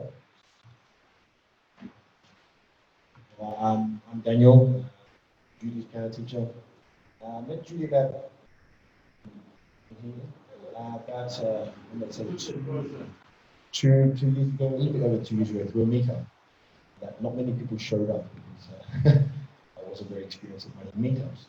And I've had my studio about for 4 years here. And I think she came around the time I was deciding if I was going to stay open.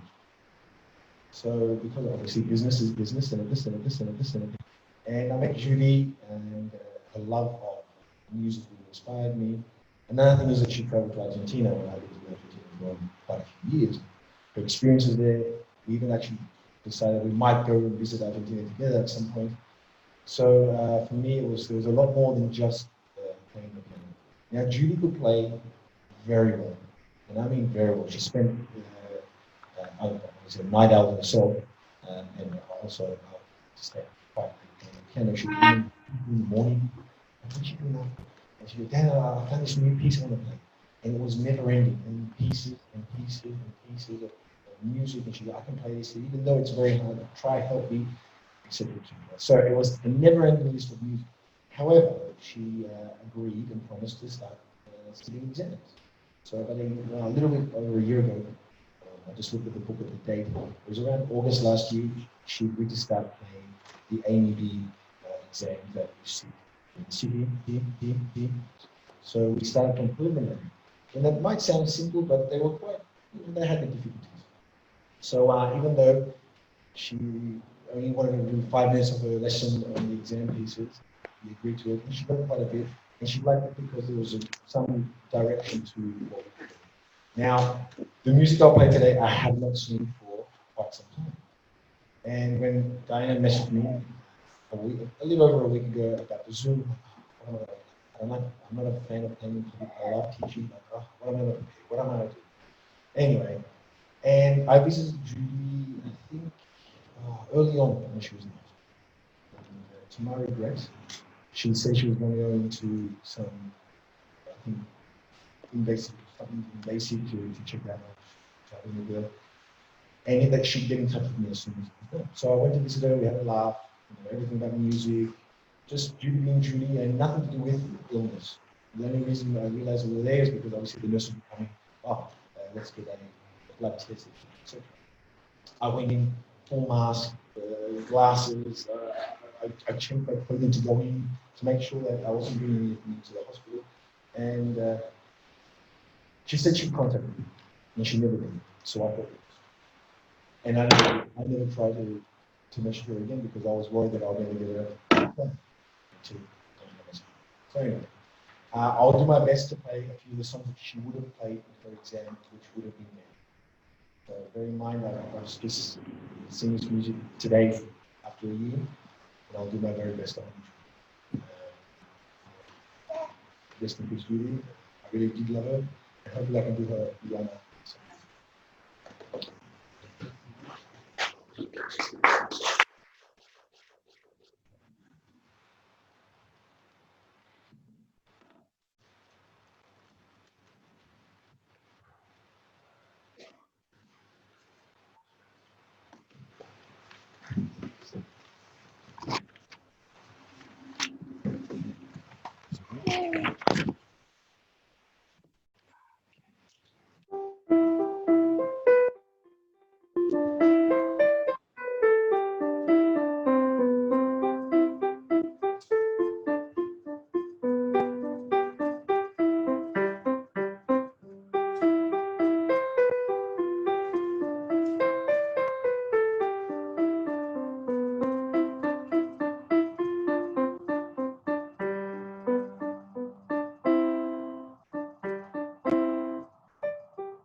Thank you, Daniel. That was beautiful. Give another round of applause to Daniel. And of course, if anybody wants to learn piano, are you available, Daniel? Yes. Indeed, definitely. Okay. So, Actually, I will say one more thing. So, yes, sure. that Judy paid me in advance, so there are still some lessons to go. And I thought Judy will pay for it, and I have a family that does struggle sometimes. They don't know. I was going to just offer myself to that family to not charge anything, but I'm going to put the lessons that I owed from Judy towards that family. That's lovely. That's very beautiful. Round of applause to Daniel. Very kind. Very, very kind. We have the Kriegers. Are they still on? And would you still like to say a few words? The Kriegers from Miami, who are the cousins. Are they on? Yeah, they're just tell them to unmute again. So Judith Krieger and Julian, if you can just unmute on Zoom. We'd love to hear from you if you're still on and available to talk.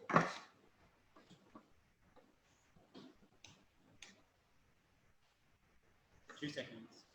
It's coming in. There we go. Okay. Can you hear me now?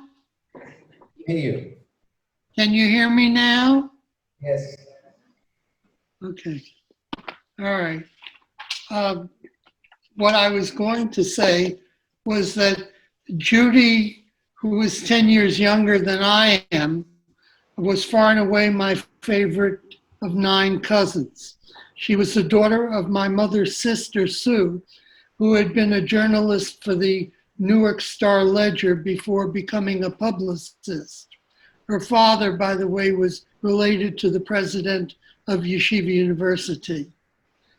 Judy and I both grew up in New York on Riverside Drive in New York City, about a mile away from each other. Both of us were only children. I wound up living in Miami shortly after my graduation from Columbia College because my father suffered a series of severe heart attacks while we were on a 2-week vacation that summer, and he never recovered enough to go back to New York. Judy wound up in Australia when she married an architect in New York who had been working for an architectural firm. And when he was there, he won a competition to design the new parliament in Canberra. And so they moved to Australia so that he could supervise the construction. Judy was a wonderful artist, as you folks know, and over the years we kept in touch. She also visited us in Miami several times, most recently in December 2019, when the British pianist Benjamin Grosvenor was also a house guest, and they got along beautifully. Judy also discovered the coincidence that the noted record producer, Michael Fine, was a relative. It turned out that both Michael and I had produced recordings with the pianist Valentina Lisitsa. And that was a coincidence. Although I'm primarily a lawyer, I also have had an extensive involvement in classical music. Judy also introduced me to Chester Bicardi, whom you just heard. He's a most distinguished composer who was chairman of the Sarah Lawrence Music Department. And by coincidence, I should tell you that I've had an extensive involvement in classical music. Although I've never been able to come to Australia myself, my wife, who's also named Judy, who is a circuit judge here in Miami, has been sent to Australia several times and has met with some of the judges in Australia for the US State Department. So it's a small world, and we of course will miss Judy tremendously.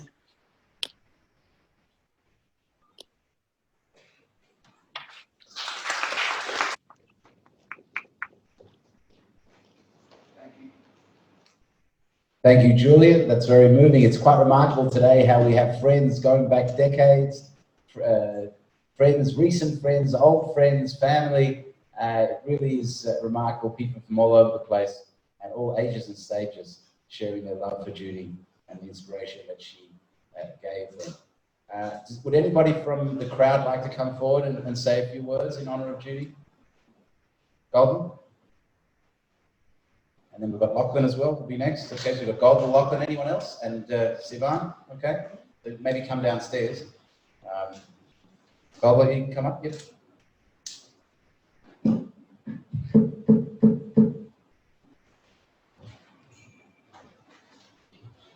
Hello, my name is Golda Lorraine. I'll try not to repeat what so many other people have eloquently already said. I met Judy here around 3 years ago here, and she came into my life at, I would say, probably a seminal time in my life. And like many people here, we became fast friends immediately through our love of the art. We both have had careers in the performing arts. And she, within a week or two of meeting, also drove me to her house in Yamina, which she was trying to sell. And she told me the reason she was selling it is because she was going to originally retire there, but it would take her away from her community here. And what would she do? She would be low.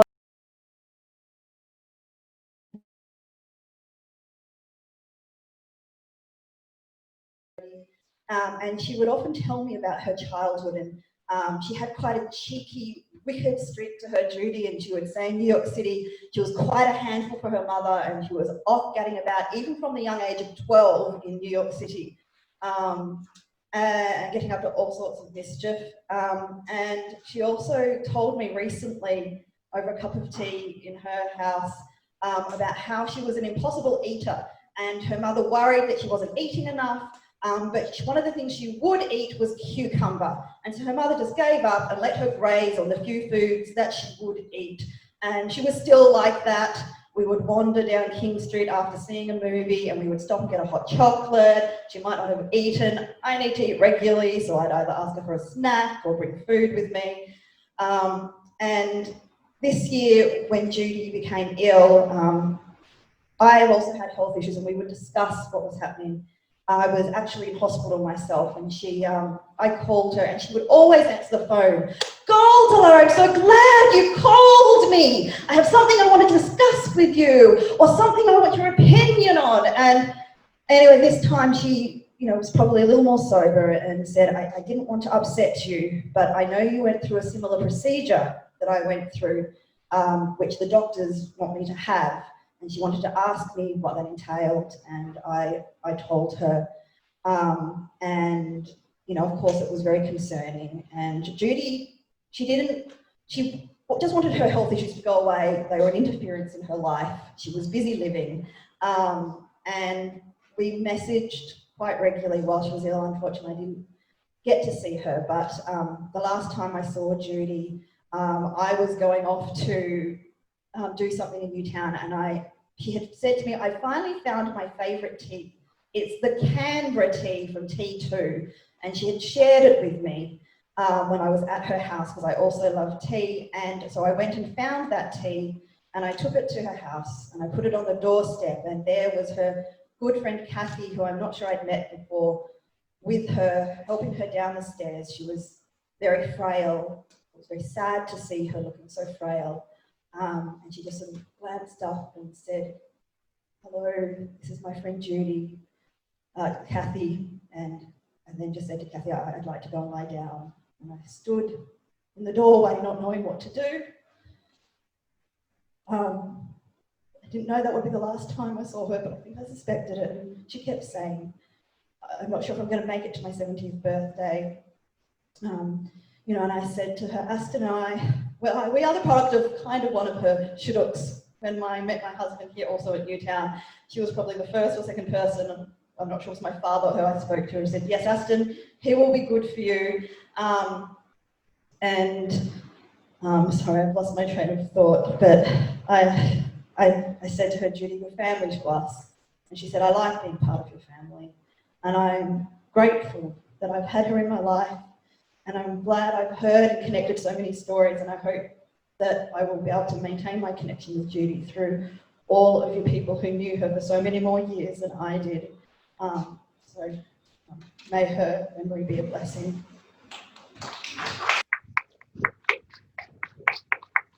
Thank you, Golda.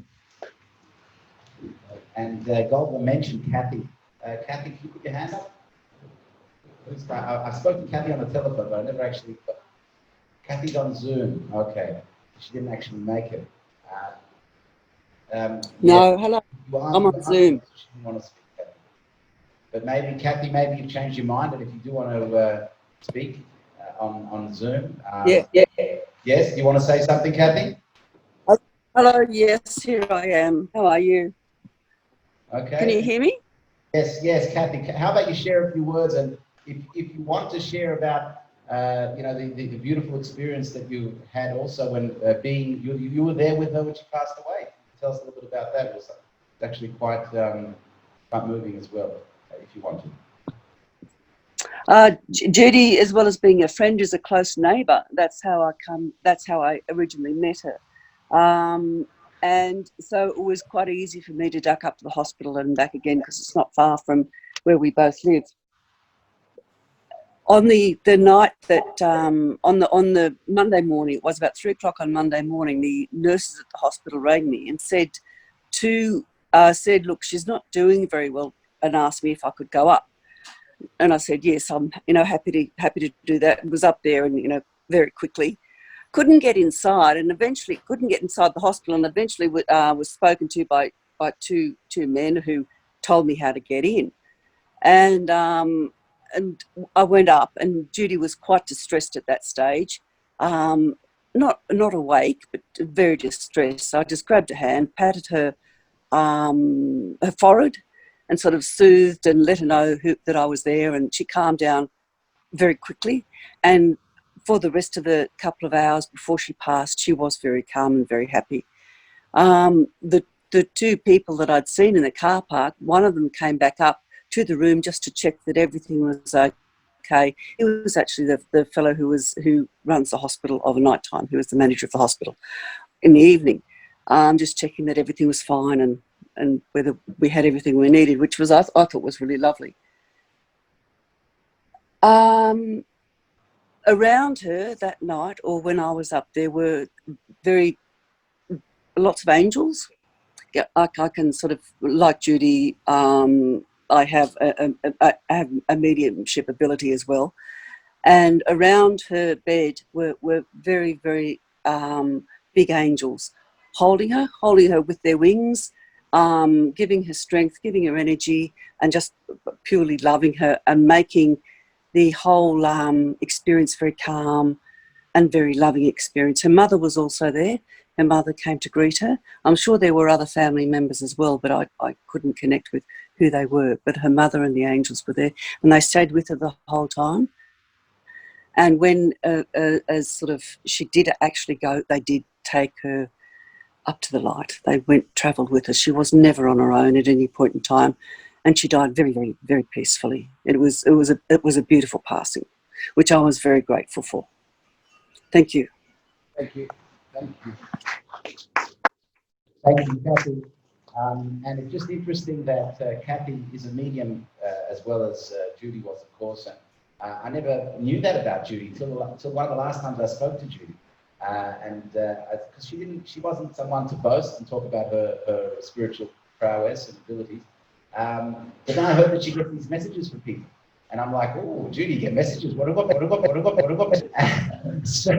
So she actually told me something. She said, the words are coming to me. I don't know what it means, but the words would come to her. She didn't know what it meant, but she just tell me know what it meant. And so she told me certain things which were private. And I said, that's exactly what I needed to hear today, Judy. It was exactly what I needed to hear, and it gave me a lot of strength and really courage. So it was really beautiful that Judy had that ability, that spiritual ability to share that with others. And what Kathy just said about the angels coming to take Judy to the next world and her mother coming to greet her is actually in Jewish tradition. In our tradition, it says that when a person passes on to the next world, the parents come from the next world to come and greet them. and the angels as well come and greet them and escort them up. So, you know, it wasn't, I hadn't said anything to Kathy about what it says in our ancient books, but it was exactly the same thing that she felt happened at the time as is in our tradition. So it's corroborated. I think that's probably, hear it from enough sources, it's probably the truth. And on that basis, it seems like Judy had a peaceful passing and been escorted to a beautiful place in heaven. Our next speaker is going to be Lachlan Menzies, the immediate past president of Newtown Synagogue, someone who's given a lot to this shul and someone who's worked with Judy in the community for a number of years, and I'll ask Lachlan to share with us a few words. Thank you, Rabbi. As you heard, I'm a former president of the synagogue and I remain a regular congregant. To the overseas and especially American-based family of Judy Silver, I wish you a long life. I can say that rightly, much has been said here paying credit to Judy Silver. This may sound contrary. I'm not here to pay credit to Judy Silver. I'm here to take credit from her on behalf of Newtown Synagogue. I think that this organisation is entitled, and all of the people here, to feel a little bit special, that Judy Silver made this her place where she loved to come. This organisation defies description, but the things that are part of its success are taking Judaism seriously, taking fun seriously, taking food seriously, getting on and doing things seriously, and finding love in and for other people seriously. And Judy Silver was elemental in all of that. The classic hits of Newtown Synagogue are the Purim barbecue, the massive Pesach Seder, the New Year dinner, and the Hanukkah barbecue. And Judy Silver was instrumental in all of these, helping make them happen, and then just being a wonderful person to sit down next to with a beer in hand, or sit down and have an interesting conversation about her travels, and she would be equally interested in oneself. And this also applied in respect of every Shabbat morning. I am thankful to Judy Silver for exemplifying the message that still needs to be driven home regularly, that the best things in life are quality of people, quality of faith, and quality of love and understanding with other people. And I am feeling especially thankful for this occasion, just to reinforce those things. Judy, the special place that you have in this synagogue will be marked by me, and I encourage others, by mentioning your name. And God willing, Bezrat Hashem, when we have these occasions, the classic hits again, and the times of sitting down at a humble sandwich in the Kiddush after Shabbat morning, I will be standing up and saying your name, not just as a memory of you, but as a way of enlivening what I know is the continuing connection with you that we shall have.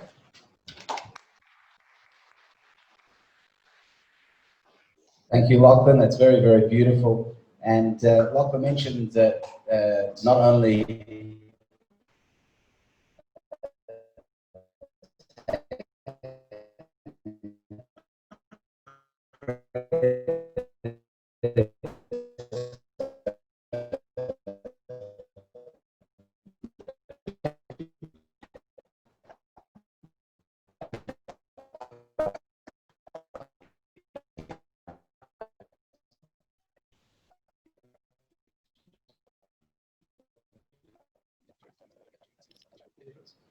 synagogue to our community moving forward, so we can do more Shabbat dinners, so we can do more holiday events, so we can bring the community together for many years to come. So I'd like to actually give a round of applause for that.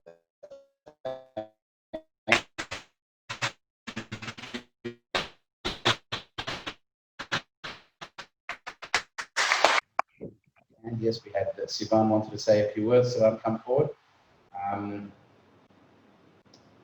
after Sivan, is there anyone else here who wants to say anything before we wrap it up? I see Paul here. Paul didn't put up his hand to say a few words, but Paul did put in a lot of effort to try. Paul did put in a lot of effort to try and make sure that this event will be dignified. And he was like, Rabbi.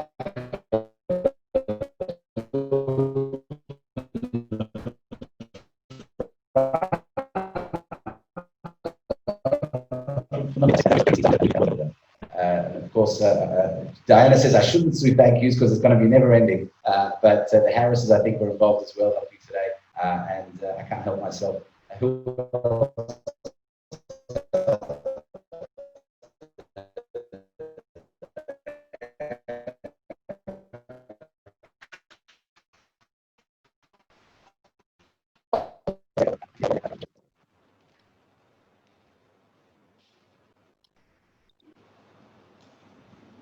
Good afternoon, everyone. My name is Sivan. Everyone speaks about Judy and what a wonderful person she is, and I would like to speak on behalf of the youth as someone she's actually helped me a lot in life. Can everyone hear me now? So Judy, I've known her for a very short time. I've been a member of this community for as long as Rabbi Ali has. I've been Rabbi Ali around since I was 6 years old, and then into a young woman. I'm still in my mid-20s, I'm still young. Still, everyone says, got my whole life ahead of me. It's not an easy transition. A lot of people don't. They think, oh, you've got the world at your feet. It's still, the floor is still rocking. Judy was someone that understood that very well, more than others.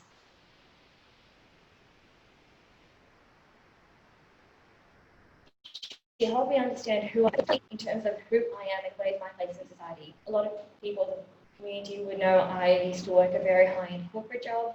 I used to be very tired a lot of the time. Sometimes I'd come to shore and fall asleep on the Shabbos table. But that was my life. And Judy's always given me a lot of words of encouragement of follow your passions, follow your dreams. As I said, I'm someone that she's given me a lot of words of encouragement. So I wanted to share those words. Judy's always encouraged me to do what is expected of me. I went to uni to get a science degree because that's what was expected of me. And I ended up dropping out of animal science. I was going to veterinary science and those times, and encouraged me to do the things that I want to do. Today, I left my high-end corporate job, the dream job that everyone dreams of, and today I'm following my passions with a lot of Judy's inspiration. She helped me understand who I am as a young woman, who I transformed into. She's always encouraged me to get back into music. I used to study music composure all throughout high school. Maybe one day I'll find the time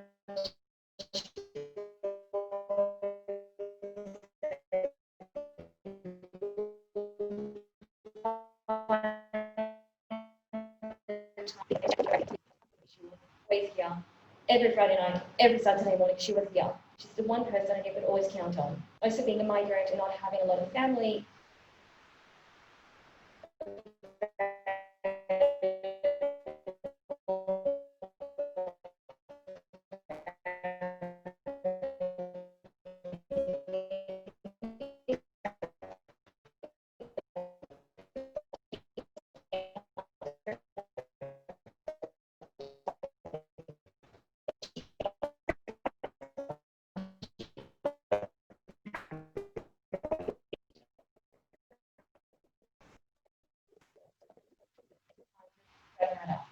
And Judy has taught me how to balance my schedule, how to balance my time, and how to balance my hectic corporate job and still be able to come to the Shabbos table and be attendant. And today I've left my corporate job with a lot of inspiration from her, always managing time and knowing how to make time for things that matter.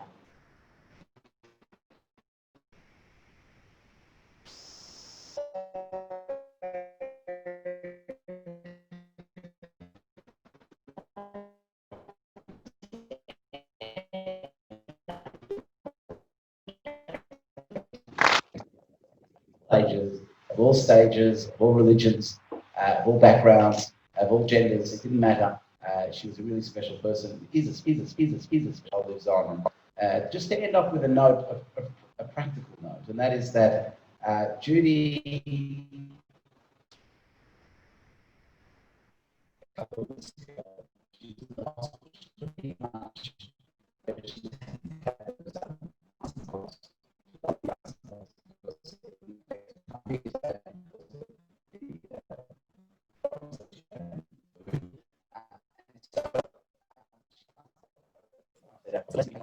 I told her the blessing. She was so happy to make the blessing, to thank God for it, know which blessing to make in Hebrew before having the food. And so on a practical note, there's a Jewish tradition, and that is V'hachayim yiten el livoy, which means the living shall take it to heart.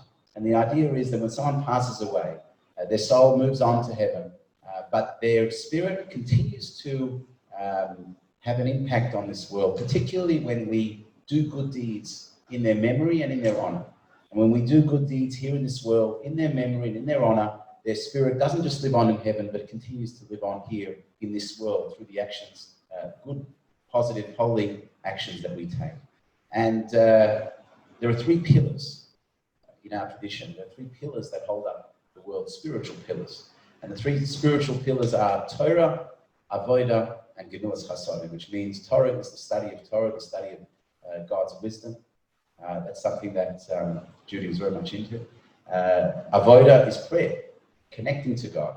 And Genulas Chasodim is action, is acts of kindness, volunteering, making this world a better place by sharing with others. And so I think that there's nothing greater that we can do in Judy's memory than to dedicate actions in her memory and in her honor of those three pillars. Torah, as I said, we're going to, I said a maybe in the beginning of the ceremony, but it's a certain. We're going to restart every Saturday morning, 9 a.m., the Kabbalah class in honor of Judy. That'll be happening Saturday morning at 9 o'clock in the hall. And every Saturday we'll be studying the mystical teachings of Judaism, which Judy loves so much, every Saturday here. We'll start it again in honor of Judy. So that's Torah. And of course, if anybody, yes, Eddie, you want to say something? Okay, you're looking forward to it. There you go. Eddie, we're back on. And of course, if you can't make it then at any time, study some Torah, go online. There's so much online to study and to be inspired, and do it in Judaism. Avodah, a prayer. Say a prayer every day, whether it's Moda Ani in the morning, thank God that I'm alive, whether it's the Shema in the morning at night. Say a small prayer every day and have Judy in mind. And that connection, that spiritual connection will honor her and continue her spiritual effect on the world. And thirdly, volunteering, Genulas Chasodim, kindness. As we said, Judy was so involved in volunteering for the community in so many different ways. And I think if we can commit to doing acts of kindness in her honor, that would be wonderful.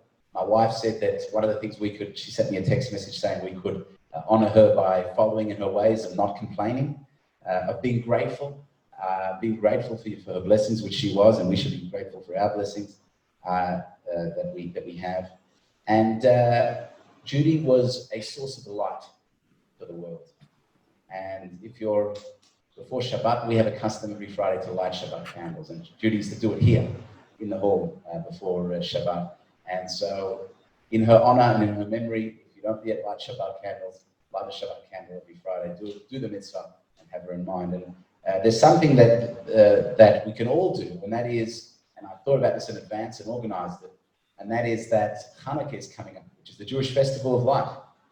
And so it's customary for Hanukkah that we light a menorah, which is a little candelabra. It's an 8-day festival. The first night we light one, the second night we light 2 candles, the third night we light 3 candles, or for the 8 days. Many of us may not have a menorah or may not have the necessary candles. So I've organized, and it's in the foyer, that on the way out you can grab a kit. And in each kit is a menorah with candles that you can actually, when it comes to Hanukkah, you can light the candles for all 8 days, do that mitzvah and have Judy in mind. You don't have to be of the Jewish faith to do it. Anyone can do it. And so feel free to take a kit on your way out. And in that kit, there's also a little dreidel, which is a game that we play on Hanukkah. You spin the dreidel, and depending on what letter it falls on, depending on what happens in the game. You can Google, these days everything's on Google. You just Google how to play cradle to get all the information. Of course, with the menorah as well, you can Google how to light the menorah, to put it in and which direction you put it in, what blessings you make. It's all on Google, easy to find. And if you already have a menorah, some people have menorahs at home but don't have candles and don't have a dreidel. I've thought of that as well. So you have the kits which have everything in it, and then you have separate, you have a box of candles and a separate box of dreidels. So if you have your own menorah already, you can just grab a pack of candles and a dreidel to take with you as well. So that's a mitzvah that we can all do coming up to Hanukkah in honor of Judy. We're not quite, Lachlan spoke about the classic hits. We're not quite there yet to have barbecues because we still have the restrictions of 4 square meters per person. In the synagogue here, we can fit 4 square meters per person because we've got 400 square meters. You can have 100 people. In the hall, it's less, so we can only fit less people. That's why we can't do the major functions yet. Once the restrictions come down, we'll be able to do some of those major functions. But for Hanukkah, what we will be doing is we'll be having a Friday night service here. We'll be lighting the menorah, which is right there for the whole community, and giving out individual packs of food for people. So we can't quite do the barbecues yet because of the restrictions, but we will be having a service here for Hanukkah and a bit of a celebration as well, and having Judy in mind. So I think that pretty much covers it. Dana, was there anything else we need to announce? Was there any Zoom people? Anyone on Zoom wanted to say something before we wrap it up? So if you're on Zoom, unmute yourself and say something, or forever hold your peace. Anyone on Zoom who wants to? No? Scott, we've got anyone on Zoom who wants to pipe in? Doesn't look like it. Okay, yes. Thank you. Yes, oh, yes. Who have we got? Kathy? Yes, I'd just like to say thank you. Thank you very much for everybody who put today together. I knew that it was a lot of work in a very short space of time. It's been a wonderful, excellent job. Thank you. Thank you very much, Kathy. And a special thank you to Diana, who really sort of drove today's event and has been organising for Judy to be buried in the United States, probably this week. Hopefully it'll happen. Judy will be buried in the United States with her parents as per her wishes. May her memory be a blessing, and we wish everyone here long life. We wish all those who are mourning that Hashem should comfort you amongst all the mourners of Zion and Jerusalem, and may Judy's spirit live on in heaven and in the good deeds that we do. God bless you all.